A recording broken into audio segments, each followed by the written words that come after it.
Hello guys, today we will discuss the historical background of the Indian Constitution from Lakshmikant and I am Indranil Das. I have written mains this year 2020 and I am awaiting the results as of now and मैं अपना revision कर रहा हूँ at the same point of time आप लोगों के लिए भी एक वीडियो अपलोड कर रहा हूँ ताकि आप लोग जब ये चैप्टर पढ़ोगे तब आप लोग को समझने में थोड़ा सा आसानी रहे एंड आप लोग मेरे साथ साथ अपना भी एक कॉपी लेके जॉट डाउन कर सकते हो इंपॉर्टेंट पॉइंट्स को ताकि वो लास्ट मिनट रिवीजन के लिए आपके पास एक मटेरियल रहे क्रिस्प में, क्योंकि you can not finish the entire Laxmikanth in the last 2 weeks of your exam.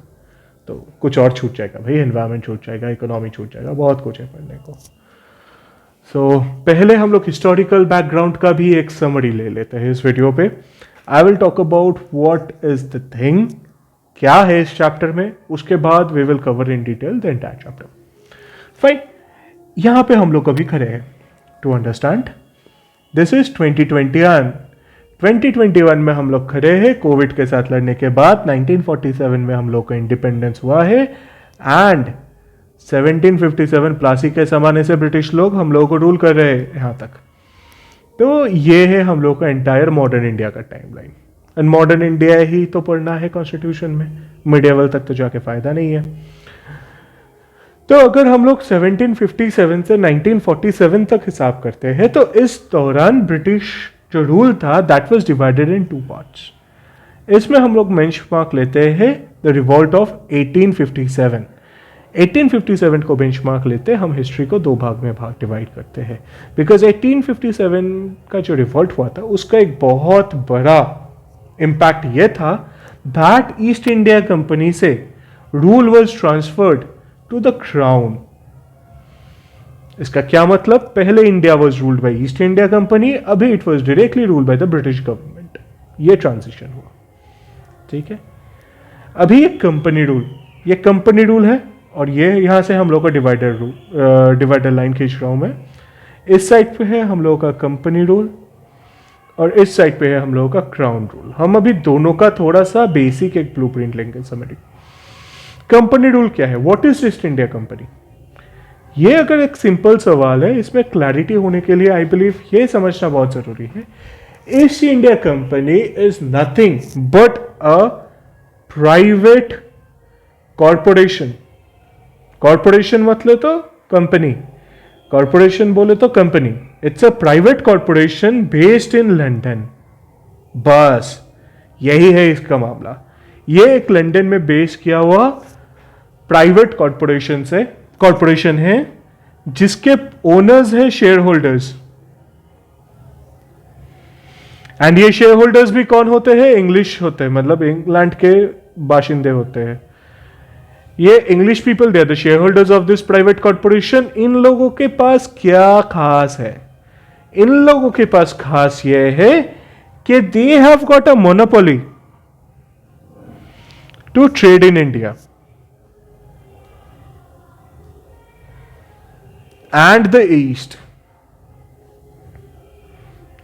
which was given by Queen Elizabeth I का charter.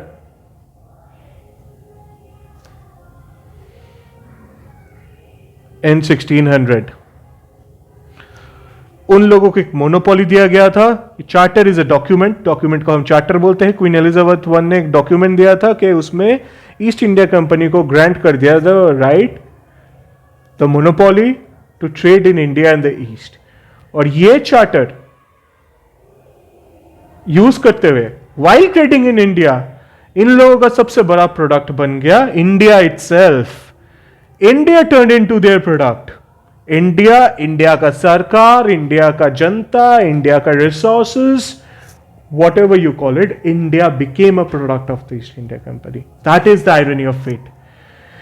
And when India became the product of the East India Company, East India Company के जो ये share holders थे, they started earning a lot of money. A lot money. इन लोगों के पास बहुत पैसा आ गया. शेयर होल्डर्स के पास पैसे आए और पैसे किन लोगों के पास आए, the people who were working in this company, the employees of this company. अगर एम्प्लॉय का बात करें, इस कंपनी का एम्प्लॉइज जो होते थे They were at that point of time so called running the administration of India. तो पहले जो आदमी क्लर्क हुआ करता था वो बन गया अभी डीएम. अभी जो क्लर्क बन गया है डीएम, डिस्ट्रिक्ट मैजिस्ट्रेट, वो करने क्या लग गया? वो अपने फायदे के लिए, क्योंकि वो तो कंपनी को जवाब देता है, कंपनी तो लंदन पे बैठा हुआ है बोर्ड, यहां पे तो उसका अकाउंटेबिलिटी लोगों के पास है नहीं, किसी को जवाब नहीं देना है. वो लोगों को धोखा देके, फ्री का दस्तक यूज करके, ट्रेड करके, प्राइवेट ट्रेड जो बोलते हैं, प्राइवेट ट्रेड करके ही used to earn a lot of money. अभी ये जो लॉट ऑफ मनी इसने अर्न किया, ये लॉट ऑफ मनी देके it started influencing the politics of London. Politics of London बोले तो द ब्रिटिश गवर्नमेंट का जो पार्लियामेंट है, पॉलिटिक्स ऑफ लंदन इन्फ्लुएंस करने लग गया. जब इन लोगों ने पॉलिटिक्स ऑफ लंदन को इन्फ्लुएंस करने लग गया, ये हम लोग आज भी देखते हैं. अगर किसी के पास बहुत ज्यादा पैसा है, वो पॉलिटिक्स को थोड़ा बहुत इस पार्टी को सपोर्ट करके या उस पार्टी को सपोर्ट करके या वोट खरीद के इन्फ्लुएंस करते रहते हैं. ठीक है, तो ये जब पॉलिटिक्स को इन्फ्लुएंस करने लग गया, देन ब्रिटिश सरकार को लगा कि नहीं, ये सही नहीं हो रहा है, ये ईस्ट इंडिया कंपनी को हम खुला छूट नहीं दे सकते. तब उन लोगों ने क्या किया? तब they started making regulating acts, ताकि इस कंपनी को रेगुलेट किया जाए, जो हम लोग आगे जाके पढ़ेंगे. There is regulating acts like 1773, 1833, 1813. दो 1833 onwards they were called as charter acts, but still काम इन लोगों का एक ही था कि ईस्ट इंडिया कंपनी के एक्टिविटीज को रेगुलेट करना है. बट फिर इन लोगों का रेगुलेशन करने के बाद भी इन लोगों का जो एम्प्लॉयज भी था, ये जो एम्प्लॉयज ऑफ द कंपनी था, इन लोगों का फिर भी कंट्रोल नहीं किया जा रहा था. ये लोग हाथ के बाहर जा रहा था. इसके वजह से क्या हुआ? इन लोगों का एडमिनिस्ट्रेशन का क्वालिटी फॉल किया, and we know the rest of the reasons which led to the revolt of 1857. Revolt of 1857 was an eye opener for the British government. इन लोगों को लगा कि कंपनी को इतना लॉस देने के बाद भी हम लोग कंट्रोल नहीं कर पा रहे हैं, so we should directly control the company now. तो तब इन लोगों ने फिर अपना डायरेक्ट कंट्रोल ले लिया, ये जो हम लोग क्राउन रूल बोलते हैं. चलिए क्राउन रूल मैं ऊपर लिख देता हूं. ठीक है, आप लोग जब देखोगे वीडियो को थोड़ा सा फॉरवर्ड रिवर्स करके देख लेना भाई. ये जो क्राउन रूल होता है इस टाइम पे, क्राउन रूल में यहां पे भी फिर एक्ट्स लाए गए हैं.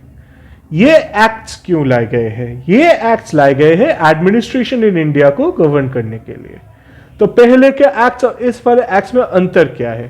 पहले का जो एक्ट्स था वहां पे पार्लियामेंट चार्टर या रेगुलेटिंग एक्ट बना रहा है to control EIC which owns India. फिर क्या किया? फिर सरकार ने, ब्रिटिश सरकार ने 1857 के बाद गवर्नमेंट ऑफ 1857 के बाद गवर्नमेंट ऑफ इंडिया एक्ट 1858 पास किया. Government of India act, Gouy act 1858, sorry 1858 पास किया. गवर्नमेंट ऑफ इंडिया एक्ट ने इसको बदल दिया. गवर्नमेंट ऑफ इंडिया एक्ट ने क्या किया? ईस्ट इंडिया कंपनी का इंडिया को नेशनलाइज कर दिया. समझ लो आप, आज के जमाने पे होता है कि हम लोगों ने इंडिपेंडेंस के बाद भी देखा है, सरकार प्राइवेट कंपनी को बोलता है आज से तुम्हारा ये फैक्ट्री हमारा हो गया.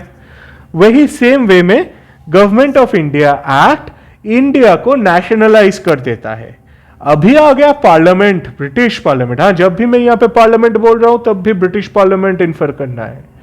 तो अभी यूके पार्लियामेंट अभी ईस्ट इंडिया कंपनी को हटा दिया. ईस्ट इंडिया कंपनी को हटा के डायरेक्टली इंडिया पे राज करने लग गया. अभी पहले क्या, तो अभी क्या फाइनल आउटकम हुआ? पहले एक्ट्स आ रहे थे ईस्ट इंडिया कंपनी को रेगुलेट करने के लिए, जो कि बैठा है लंदन में, which in turn regulates rules India. अभी डायरेक्टली इंडिया का एडमिनिस्ट्रेशन यूके पार्लियामेंट करने लग गया.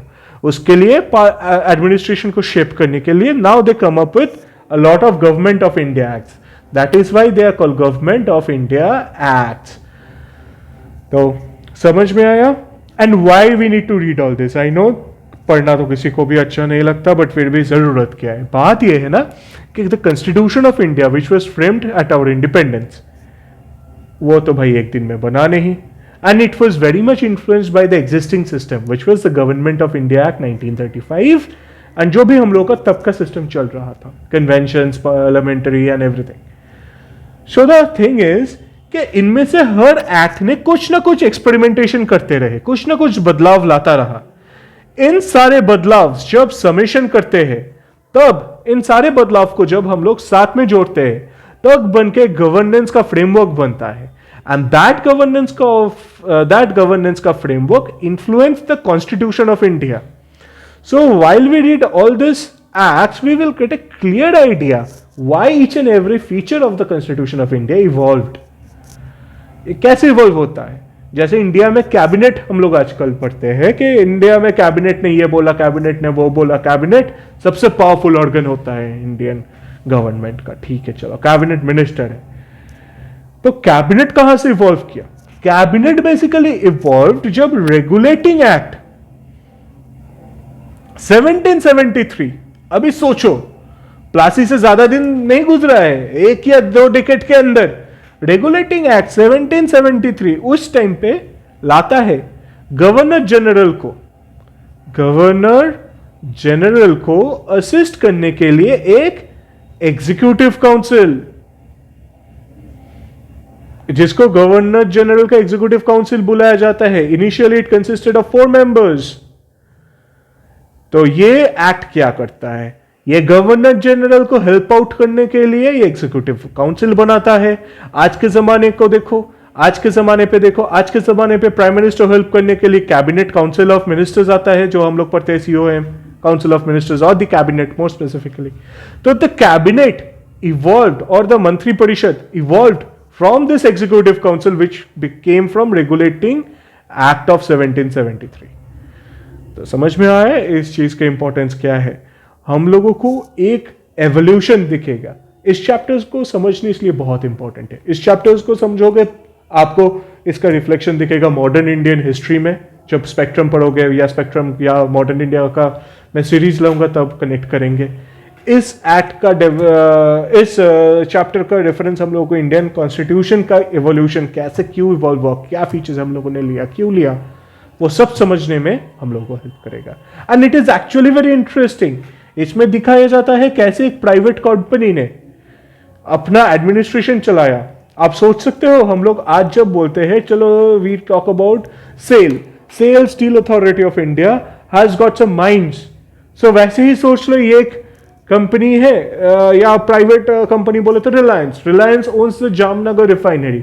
वैसे ही एक प्राइवेट कंपनी लंदन में ऐसा भी था, ईस्ट इंडिया कंपनी बोल के, जो आपका इंडिया चलाता था उस टाइम पे। तो उसका इंडिया चलाना, क्या तौर तरीके एडमिनिस्ट्रेशन के, and that evolved and how it impacts us even today and how things developed in the scheme of things. We will understand that in this chapter, and this was the basic summary to understand it, and we will continue with all the particularly all the important acts and regulations iske baad se, following the Lakshmikant as our base material. Thank you all.